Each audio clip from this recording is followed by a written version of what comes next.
يا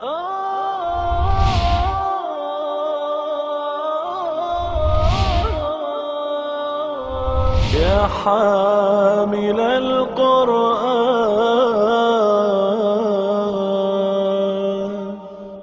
أعوذ بالله من الشيطان الرجيم. بسم الله الرحمن الرحيم. وإلى مدين أخاهم شعيبا قال يا قوم اعبدوا الله ما لكم من إله غيره ولا تنقصوا المكيال والميزان إني أراكم بخير وإني أخاف عليكم عذاب يوم محيط. حضرت لوط علیہ السلام کے تذکرے کے بعد اب حضرت شعیب علیہ السلام کا تذکرہ ہے. ذرا ذہن میں تازہ کر لیجئے کہ حضرت ابراہیم علیہ السلام سے جو پہلے 3 رسول ہیں، حضرت نوح علیہ السلام، حضرت ہود علیہ السلام، حضرت صالح علیہ السلام، ان کی دعوت صرف عقیدے تک محدود تھی، اور نہیں بھی تھا تو وہ شرک سے نہیں تھا کہ شرک نہ کرو. حضرت لوط علیہ السلام سے جو ہم نے پچھلی دفعہ مطالعہ کیا تھا، نہی عن المنکر کا باقاعدہ آغاز ہوا اور ایک نبی کی دعوت کا حصہ بن گیا نہی عن المنکر. یعنی وہ 3 باتیں جو حضرت نوح، حضرت ہود، حضرت صالح نے فرمائی تھی، وہ تو جوں کی توں آئیں، لیکن اس پر ایڈیشن ہوا کہ یہ جو تم مردوں کی طرف رغبت رکھتے ہو اور ان سے اپنی جنسی خواہش پوری کرتے ہو، اس سے باز آ جاؤ. اللہ تعالیٰ نے تمہارے لیے عورتیں بنائی ہیں تمہاری اس خواہش کو پورا کرنے کے لیے، تو اس مثبت طریقے سے اپنی اس خواہش کو پورا کرو، یہ منفی طرز عمل جو ہے اس کو چھوڑ دو. لیکن وہی ہوا جو پہلے 3 پیغمبروں کے معاملے میں ہوا تھا کہ قوم نے ماننے سے انکار کر دیا، بلکہ وہ پیغمبروں کی جان کے درپے ہوئے. یہی معاملہ یہاں بھی ہوا کہ حضرت لوط علیہ السلام کے کہنے پر نہ صرف یہ کہ وہ شرک سے اور اس حرکت سے باز نہیں آئے، بلکہ انہوں نے یہ فیصلہ کیا کہ نوح ہی کو، حضرت لوط ہی کو بستی سے نکال دیا جائے، کہ اخرجوہم من قریتکم انہم اناس یتطہرون، کہ نکالو ان کو اپنی بستی سے، یہ بڑے حاجی بنے پھرتے ہیں. اب حضرت شعیب علیہ السلام کو اللہ تعالیٰ نے مدین کی طرف بھیجا. مدین وہ ٹاؤن تھا کہ جو بڑے بڑے جو کیروان روٹس تھے ان کے جنکشن پر واقع تھا. اب تجارتی راستوں کے سنگم، اس پر انہوں نے اپنی مارکیٹ بنا لی اور بظاہر لوگوں کو فیسیلیٹیٹ کیا.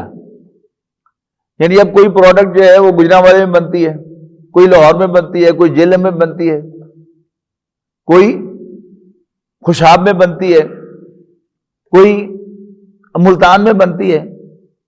تو اب جو فیصل آباد کے ارد گرد کے جو ٹاؤنز ہیں، چنیوٹ ہے، سمندری ہے، گوجرا ہے، ٹوبا ہے، شاہکوٹ ہے، اسی طرح جڑانوالا ہے، اب ان سارے علاقوں کے جو دکاندار ہیں وہ فیصل آباد آئیں گے فریکوینٹلی، اور ایک ہی دفعہ آ کر ساری کی ساری پروڈکٹس یہاں سے خرید کے چلے جائیں گے. تو ان کو کبھی ملتان، کبھی لاہور، کبھی گجرانوالا نہیں جانا پڑے گا. تو ایک آسانی بھی ہے انہیں. لیکن اگر ان کی اس کمزوری کا فائدہ اٹھاتے ہوئے فیصل آباد کے دکاندار 2 نمبری شروع کر دیں گے، تو منوپلی کا فائدہ اٹھاتے ہوئے ان کی گاہکی تو ہوگی، باوجود اس معلوم ہو جانے کے کہ یہ دکاندار جو ہے وہ 2 نمبری کرتے ہیں. تو اگلا دکاندار حساب لگائے گا کہ یار گجرانوالے جو جائیں گے لینے کے لیے، وہاں پیٹرول بھی ہم اس میں ٹھونکیں گے اور یہ بھی ہوگا اور یہ بھی ہوگا، وقت بھی ضائع ہوگا، چلو یہیں سے لے لیتے ہیں. اب اس کمزوری کا فائدہ اٹھاتے ہوئے وہ ملاوٹ بھی کریں گے تو بھی لے جائیں گے، ناپ تول میں کمی بھی کریں گے تو بھی لے جائیں گے.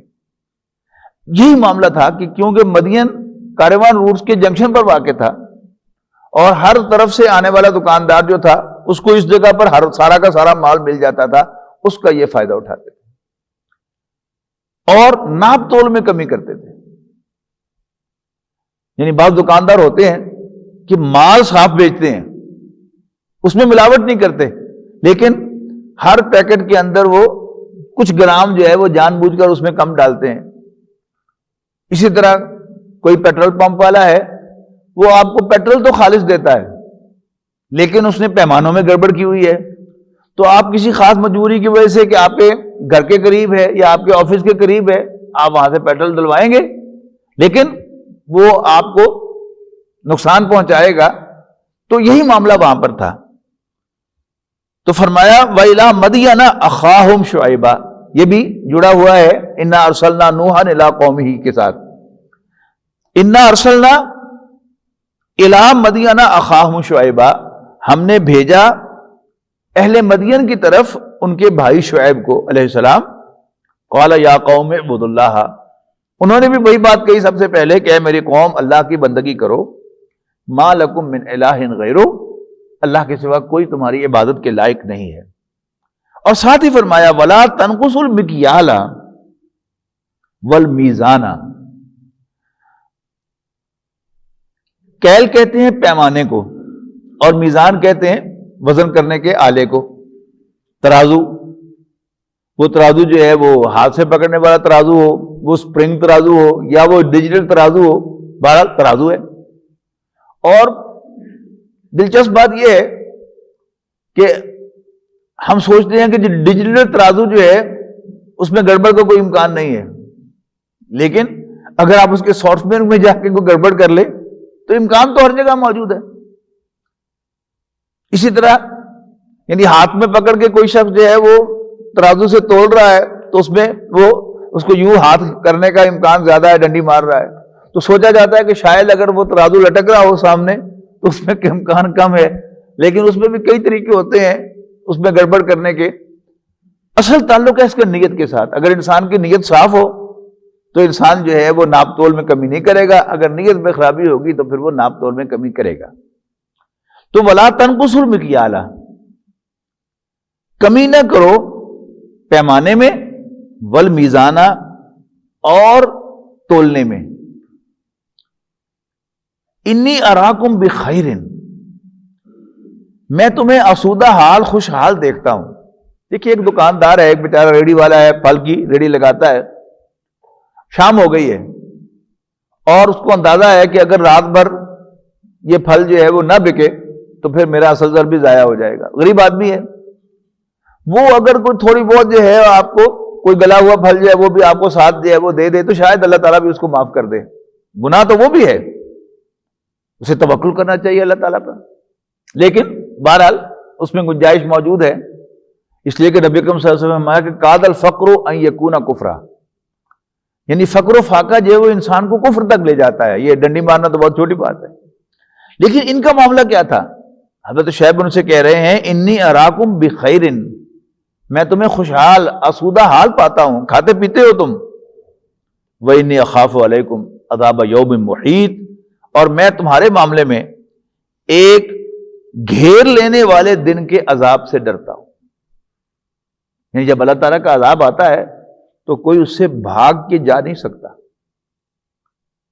حضرت نوح علیہ السلام کا بیٹا، اس نے کہا جی میں پہاڑ پہ چڑھ جاؤں گا، لیکن چونکہ وہ عذاب تھا تو وہ پہاڑ پر بھی جا کے پکڑنے والا تھا، گھیرنے والا تھا، چھوڑنے والا نہیں تھا. وَيَا قَوْمِ، اور اے میری قوم، أَوْفُوا الْمِكْيَالَ وَالْمِيزَانَ، پورا کرو ناپ کو اور تول کو، بالقسط، عدل کے ساتھ. وَلَا تَبْخَسُوا النَّاسَ أَشْيَاءَهُمْ، یہ بڑی اہم بات کہی ہے. اور لوگوں کو ان کے مال سے محروم نہ کرو. میں اگر دکاندار ہوں اور آپ میرے پاس آئے ہیں، آپ نے مجھے قیمت ادا کر دی ایک مال کی، تو اب وہ مال میرا تو نہیں رہا، وہ آپ کا ہو گیا مال. اور اگر اس میں کمی کرتا ہوں ناپ تول میں تو اس کا مطلب ہے کہ میں آپ کو آپ کے مال سے محروم کر رہا ہوں. یعنی ایک باریک سی بات کہی ہے، عام طور پر انسان کا ذہن نہیں جاتا اس طرف کہ جب اس نے قیمت دے دی تو وہ مال تو کہاں کا ہو گیا. اب اگر دکاندار اس کی کوانٹٹی کو ریڈیوس کرتا ہے ناپ یا تول کے اندر تو اس کا مطلب یہ ہے کہ اس کو اپنے ہی مال سے وہ محروم کر رہا ہے. ولا تبخسوا الناس اشیاء، لوگوں کو ان کی چیزوں سے لوگوں کو ان کی چیزوں سے محروم نہ کرو، ان کی کمی نہ کرو. ولا تعثوا فی الارض مفسدین، اور زمین میں فساد مچاتے نہ پھرو. یعنی فساد کی کئی شکلیں ہوتی ہیں. ایک تو دنگا فساد ہوتا ہے نا، یعنی عام طور پر جب بھی لفظ فساد آتا ہے تو ہمارے ذہن میں دنگا فساد آتا ہے کہ لڑائی جھگڑا ہو رہا ہے کوئی. لیکن فساد کی کئی شکلیں ہیں. کسی کو مالی نقصان پہنچانا یہ بھی فساد ہے، کسی کے ساتھ مس بہیو کرنا یہ بھی فساد ہے، کسی کو اس کا حق نہ دینا یہ بھی فساد ہے. یعنی اس وقت جو سیکولر ورلڈ ہے اس میں آپ نوٹ کریں کہ کولڈ بلڈڈ مرڈر کو تو وہ بہت بڑا سمجھتے ہیں، لیکن زندہ انسان کا سارا خون چوس لیں اس میں کوئی حرج نہیں ہے. تو فساد فساد ہی ہے، وہ کسی شکل میں بھی ہو. بقیت اللہ خیر لکم ان کنتم مومنین. بقیت اللہ یعنی جو بچت ہے تمہاری، یعنی جو بھی دکاندار کوئی مال سیل کرتا ہے، کوئی چیز بیچتا ہے، کوئی پروفیشنل آدمی اپنی سروسز بیچتا ہے، تو اس میں اس کو بچت ہوتی ہے. لیکن اگر وہ لالچی ہوگا تو پھر وہ یہ گھٹیا حرکتیں کرے گا، اس لیے کہ اگرچہ مثال کے طور پر پیٹرول کی قیمت جو ہے وہ گورنمنٹ طے کرتی ہے، لیکن اس میں جو سارے مڈل مین ہیں، یعنی وہ بنانے والی جو ہے پیٹرول صاف کرنے والی کمپنی سے لے کر اور آخری جو پمپ والا دکاندار ہے، پمپ کا مالک ہے، ان سب کا مارجن جو ہے اس قیمت کے اندر رکھا ہوا ہے. لیکن اس کے باوجود انسان جو ہے وہ تنگ دلی کا مظاہرہ کرتے ہوئے اس میں ناپ تول میں کمی کرتا ہے. تو حالانکہ بچت ہے، لیکن ذرا زیادہ بچت کرنے کے لیے، زیادہ مارجن بنانے کے لیے انسان کی حرکت کرتا ہے. تو اس کو کہا جائے بقیت اللہ، اللہ تعالیٰ نے جو کچھ تمہیں نفع دیا ہوا ہے، جو بچت دی ہوئی ہے، تمہارے لیے بہتر ہے اگر تم مانو. یہاں مومنین کا ترجمہ آپ سادہ ترجمہ ماننا کر لیں تو یوں ترجمہ ہوگا، ان کنتم مومنین، اگر تمہیں یقین ہو کہ رازق اللہ کی ذات ہے اور وہ تمہیں دینے والا ہے. وما انا علیکم بحفیظ، اور میں تمہارے اوپر کوئی داروغہ، کوئی ایڈمنسٹریٹر، کوئی سپروائزر نہیں ہوں. جب پیغمبر صلی اللہ علیہ وسلم ان پار آئے تب ان کی حیثیت ایک ایڈمنسٹریٹر کی تھی، پھر ان سب چیزوں کا آپ نے چیک کیا ہے.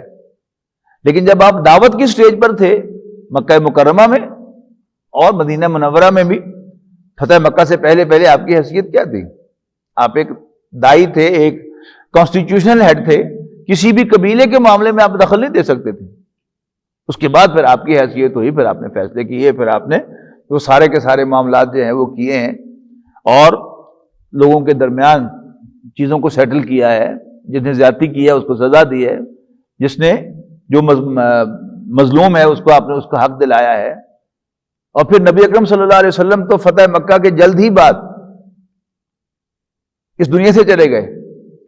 حضرت ابوبکر رضی اللہ تعالیٰ عنہ نے جب خلافت کا چارج سنبھالا ہے تو پہلا خطبہ جو انہوں نے دیا ہے وہ وہی جو فساد میں نے کہا نا کہ تم میں سے ہر قوی میرے سامنے ضعیف ہے، ہر طاقتور میرے سامنے کمزور ہے، جب تک کہ میں اس سے حق وصول نہ کر لوں، وہ حق جو اس نے دوسروں کا غصب کیا ہے.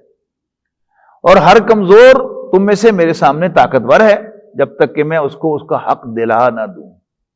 تو جب آپ ان پار آتے ہیں تو پھر لوگوں کے حقوق کی ادائیگی اور غاصبین سے ان کا غصب کیا ہوا، چھینا ہوا حق واپس لینا، یہ کیا ہے؟ یہ ریاست کی ذمہ داری ہوتی ہے. تو وما انا علیکم بحفیظ، میں تم پر کوئی ذمہ دار نہیں ہوں. قالو، وہ کہنے لگے یا شعیب، اے شعیب، الصلاۃ تأمرک ان نترک ما یعبد آباؤنا، کیا تمہاری نمازیں تمہیں یہ کہتی ہیں، تمہاری نمازیں تمہیں یہ سکھلاتی ہیں کہ ہم چھوڑ دیں ان کی عبادت جن کی عبادت ہمارے آباء و اجداد کیا کرتے تھے، او ان نفعل فی اموالنا ما نشاء، یا یہ کہتی ہیں کہ ہم اپنے مالوں میں من مانی کرنا چھوڑ دیں. یہ اصل میں کیا ہے، یعنی پیغمبر کے ساتھ تھوڑا سا مسکا بھی لگا رہے ہیں اور اس کو تڑی بھی لگا رہے ہیں. دو چیزیں اس آیت کے اندر ہیں. آج یعنی آپ اگر جائیں گے، آپ نیک آدمی ہیں، آپ کے بڑے اچھے تعلقات ہیں، لوگ آپ کی بڑی عزت کرتے ہیں، یعنی جب تک آپ نہیں عن المنکر نہیں کر رہے تو آپ کی بڑی عزت ہوگی. آپ واز کہتے ہیں، قریب ترین کیا ہے، آپ واز کہتے ہیں اور لوگ آپ کا واز سنتے ہیں اور اس واز میں آپ یہ ساری باتیں کہتے ہیں کہ بھائی بے حیائی کے کام نہ کیا کرو، بھئی یہ لوگوں کو دھوکہ نہ دیا کرو، جھوٹ نہ بولا کرو، تو لوگ بڑے امپریس ہوں گے آپ کے ہاتھ چومیں گے، آپ کا بیان سننے کے لیے ٹریفک بلاک ہو جائے گی، اتنے لوگ آئیں گے سننے کے لیے. لیکن آپ نہیں عن المنکر کریں، یعنی آپ کے ساتھ والا جو دکاندار ہے وہ 2 نمبری کرتا ہے، آپ کے علم میں ہے، آپ چل کے اس کے پاس جائیں، اسے کہیں بھائی پلیز یہ نہ کیا کرو. آپ کی ساتھ والی فیکٹری میں مال بنتا ہے اور اس پر میڈ ان جاپان کی مہر لگائی جاتی ہے، اس پہ یعنی بن یہاں رہی ہے، کسی اور کمپنی کی مہر لگائی جا رہی ہے کہ اس کمپنی کا مال ہے، زیادہ پیسے کمانے کے لیے آپ ان کے پاس جائیں اور ان سے کہیں گے بھائی یہ زیادتی نہ کرو، یہ 2 نمبری نہ کرو، باز آ جاؤ اس سے. آپ بے شک جتنے مرضی اس کو آخرت سے ڈرا لیں، کیا کہے گا آپ سے وہ؟ یعنی جب آپ داخل ہوئے تو بڑا ویلکم کرے گا آپ کو، چائے وائے فوراً آرڈر کرے گا، لیکن جب آپ یہ بات کہیں گے تو پھر اس کی ٹون بدل جائے گی. تنظیم اسلامی کے زیر اہتمام ایک مہم چلی بے حیائی کے خلاف، اور ابھی یہ موبائل فون پر انٹرنیٹ اور یہ سب کچھ نہیں آیا تھا، تو یہ جو بے حیائی کی فلمیں وہ سی ڈی کی شکل میں اور ویڈیو کیسٹ کی شکل میں ملتی تھی. ہمارے ساتھی جو ہے وہ مختلف دکانوں پر جا کے یہ بات ان کو کہتے رہے کہ بھائی باز آ جاؤ، اللہ کے عذاب کو دعوت نہ دو، بے حیائی نہ پھیلاؤ. ہمارے 2 سینئر ساتھی، آپ جانتے ہیں رشید عمر صاحب جو یہاں جمعہ پڑھانے کے لیے تشریف لاتے ہیں، وہ اور ایک اور ہمارے سینئر ساتھی ہیں، وہ ایک سنیما گھر میں بھی چلے گئے اور سنیما کے مالک سے جا کر ملاقات کی. اسے کہا کہ جی آپ بلو فلم نہ چلایا کریں یہاں پر، اللہ کے عذاب کو دعوت نہ دیں. تو ان کے مالک نے کہا کہ نکل جاؤ اتوں، مڑ کے ادھر رخ کیتا لتا توڑ دیں گے تاڑی. یہ کیا ہے؟ جب آپ نہیں عن المنکر کریں گے تو پھر آپ کو یہی کچھ سننا پڑے گا. آپ جب جائیں گے یعنی پڑوسی فیکٹری میں، ساتھ والی دکان میں، تو آپ جائیں گے تو بڑا استقبال کر کے جائے گا آپ کا، لیکن جب آپ ان کو منع کریں گے باقاعدہ واضح الفاظ میں کہ یہ حرکت چھوڑ دو، تو پھر یہ الفاظ آپ کو سننے کو ملیں گے. یعنی لینگویج بدل جائے گی لیکن الفاظ یہی ہوں گے. یہ جو کہا ہے نا کہ کیا تمہاری نمازیں تمہیں یہ کہتی ہیں، اب اس کو میں یعنی اپنے محاورے میں ایک لے کر آپ کو، مولوی صاحب تسی اپنی نمازاں پڑھی جاؤ، نیک آدمی ہو تاری میں بڑی عزت کرنا. یہ کیا ہے؟ مسئلہ لگ رہا ہے. اب یہ تاڑیاں نمازاں تمہیں یہ کہنی ہیں کہ جو کچھ ساڑھے ماں پیو صدیاں تو کر دے ایسی چھڑ دئیے. اور اگلی بات جو ہے اس کو نوٹ کریں، او ان نفعل، یا ہم کریں فی اموالنا، اپنے مالوں میں، ما نشاء، جو ہم چاہیں. یہ ساڈا مال ہے، who are you to interfere؟ تم ہمیں لگنا تھا؟ ساڈا مال ہے، جو مرضی کریے، اسی سرخ کریے سفید کریے، اسی اے لکھی او لکھی. who are you؟ مال ہمارا ہے، فیکٹری ہماری ہے، دکان ہماری ہے. تو یہی انداز انہوں نے اختیار کیا حضرت شعیب علیہ السلام کے ساتھ. انک لانت الحلیم الرشید. پھر وہ مسکا کہ آپ بڑے نرم، بڑے بردبار، بڑے ٹالریٹ کرنے والے، بڑے خوش اخلاق اور نیک آدمی ہیں. بس آپ اپنی نیکی کری جائیں، آپ اپنی نمازیں پڑھی جائیں، ہمارے معاملات میں دخل نہ دیں. آپ کی عزت بھی اسی میں ہے اور آپ کی خیر بھی اسی میں ہے، ورنہ لتا توڑ دیں گے. قال یا قومی، حضرت شعیب نے پھر فرمایا اے میری قوم، ارأیتم ان کنت علی بینۃ من ربی، وَرَزَقَنِي مِنْهُ رِزْقًا حَسَنًا.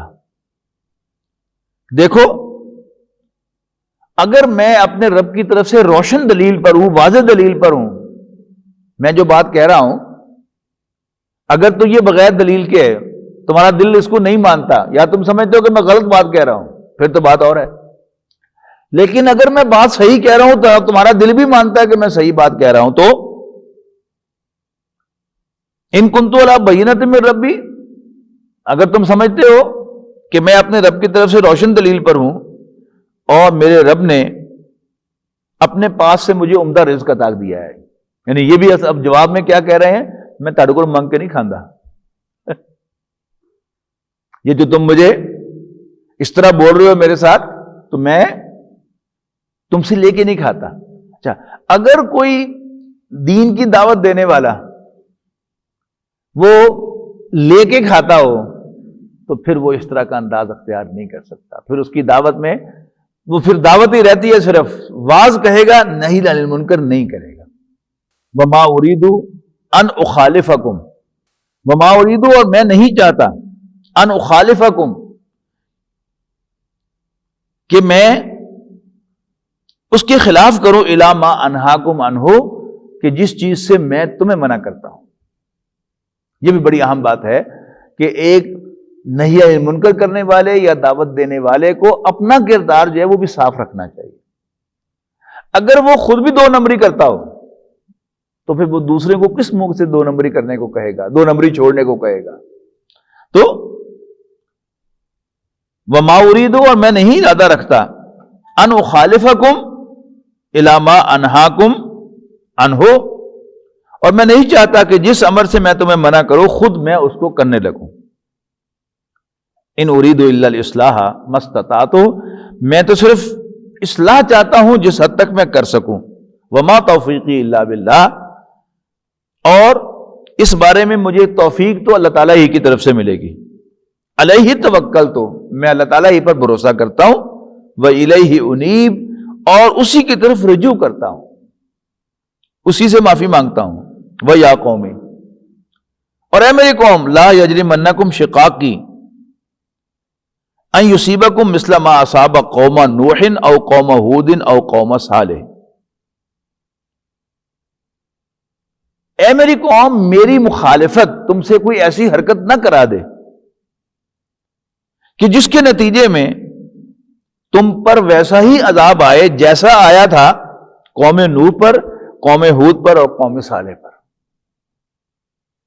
وما قوم لوط منکم ببعید، اور قوم لوط تو تم سے کچھ بھی دور نہیں ہے، یعنی زمانی اعتبار سے بھی وہ دور نہیں تھی، اور جو جغرافیائی اعتبار سے بھی وہ ان سے زیادہ دور نہیں تھی.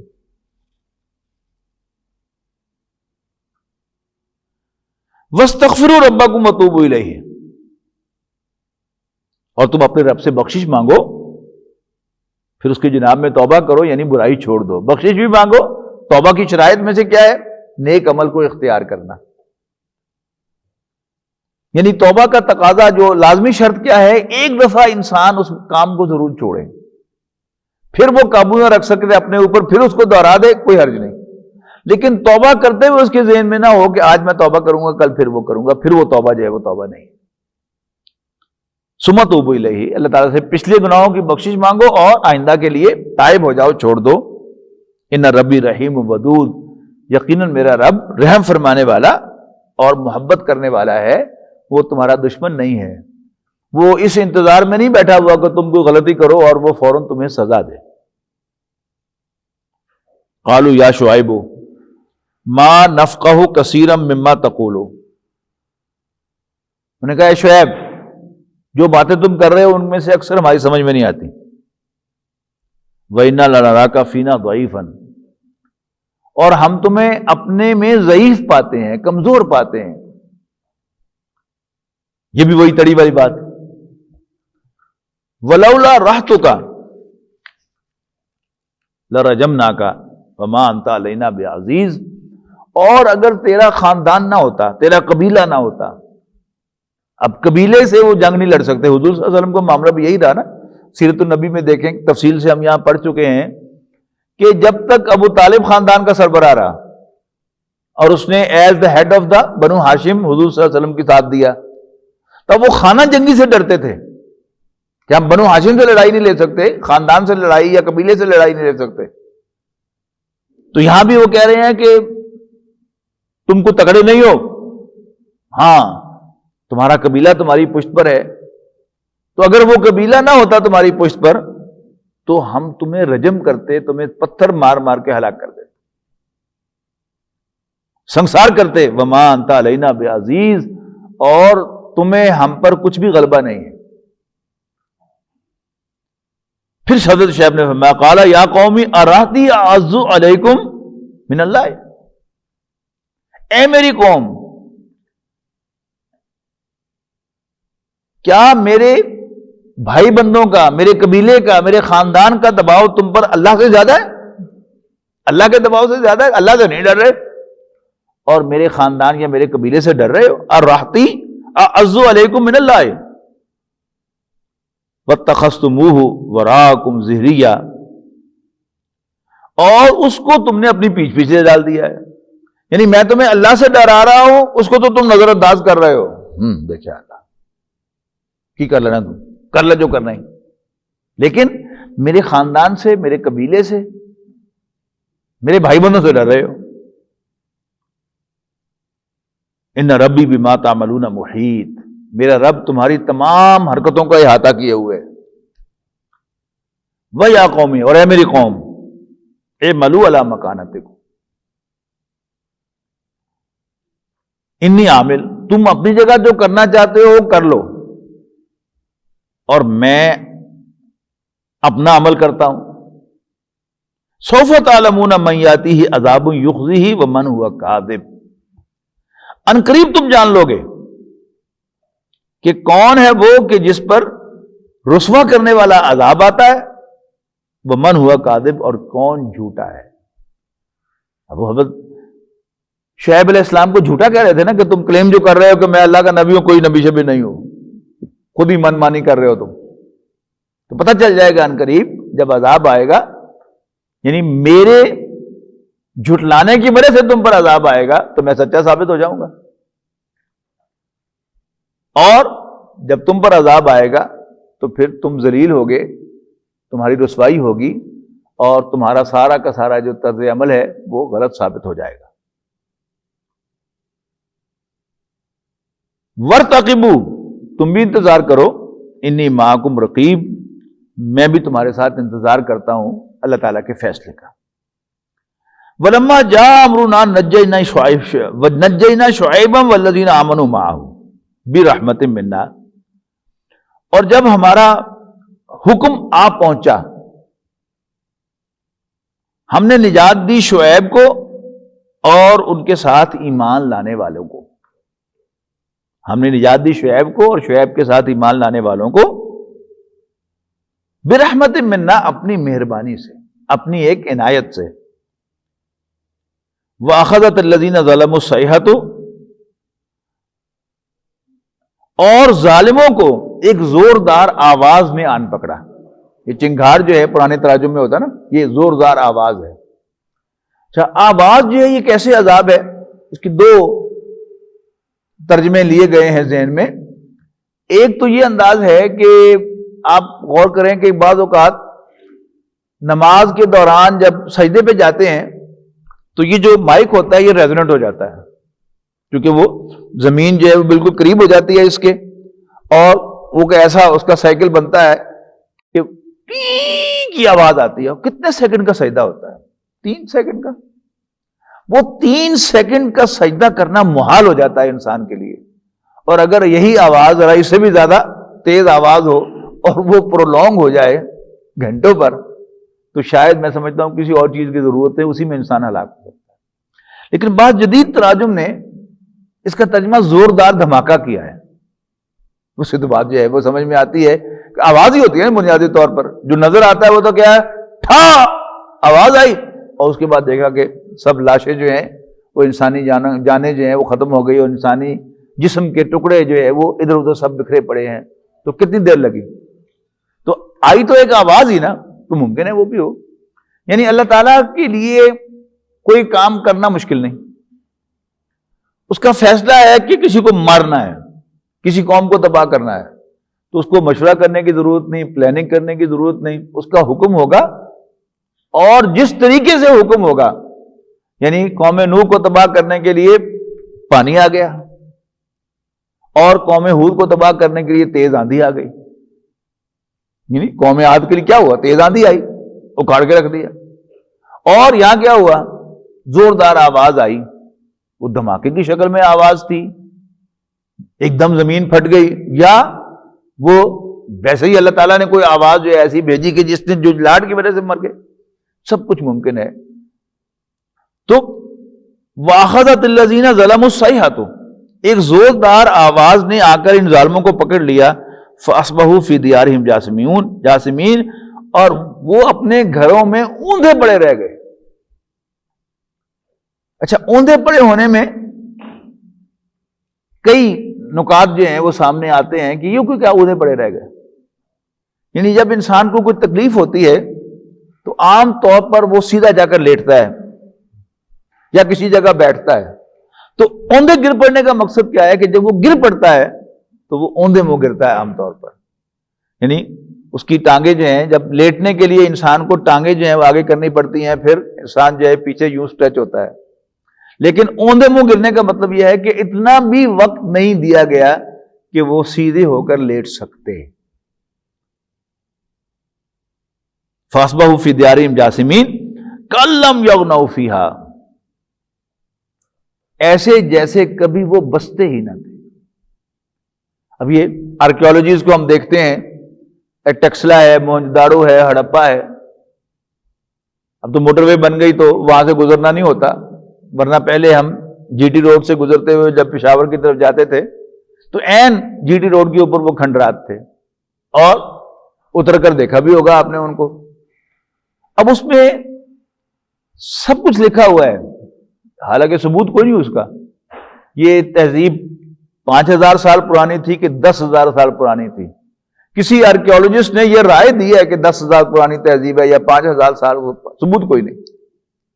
اچھا، پھر نوٹ کروایا جا رہا تھا، تختیاں لگی ہوئی ہیں کہ یہ دیکھیں جی، یہ دیوار 4-4 فٹ 3-3 فٹ چوڑی دیوار ہے، دکھا رہے ہیں کہ یہ ان کے لوٹے ہیں، یہ ان کی پراتے ہیں، یہ ان کے توے ہیں، یہ فلاں ہیں، لیکن یہ نہیں بتاتے کہ پھر اتنا سارا یہ 4-4 فٹ کی دیوار تباہ کیسے ہو گئی، ہوئی ہے کہ نہیں تباہ؟ یہ ہے اصل میں، یعنی اس تعلیم کا اور اس تہذیب کا، یہ سیکولر جو نظام ہے، اس کی شرارتیں، کہ مبادا کسی کا ذہن اس کی طرف آ جائے کہ اتنی موٹے دیواریں ہونے کے باوجود پھر یہ تباہ کیوں ہو گئے۔ اللہ تعالیٰ کے لیے کوئی مسئلہ نہیں ہے، موٹی سے موٹی دیوار جو ہے وہ بھی گر سکتی ہے، اور جیسے قوم سمود میں ہم پڑھ کے آئے ہیں، ان کے پہاڑ کارو کر کے انہیں اندر گھر بنائے ہوئے تھے، بم پروف گھر تھے، لیکن ختم ہو گئے۔ پہاڑوں میں سے بھی تو لاوا نکلتا ہے نا، تو اللہ تعالیٰ کے لیے کیا مشکل ہے کہ پہاڑ کے اندر سے ہی کوئی دھماکہ کر دے اور ایک دم جو ہے وہ ختم ہو جائے، تو اللہ تعالیٰ کے لیے سب کچھ ممکن ہے۔ کَأَن لَّمْ يَغْنَوْا فِيهَا، جیسے کل وہ تھے ہی نہیں۔ أَلَا بُعْدًا لِّمَدْيَنَ كَمَا بَعِدَتْ ثَمُودُ، سن لو، مدین کے رہنے والوں پر پھٹکار ہے، کما بعدت سمود، جیسے پھٹکار تھی قوم سمود پر، وہ بھی زوردار آواز سے ہلاک ہوئے تھے اللہ تعالیٰ کی لعنت کے ساتھ، پھٹکار کے ساتھ، اور یہ بھی اہل مدین بھی اللہ تعالیٰ کی طرف سے اس زوردار آواز کی وجہ سے کے ذریعے سے ہلاک ہوئے۔ بارک اللہ لی ولکم فی القرآن العظیم ونفعنی وإیاکم بالآیات والذکر الحکیم۔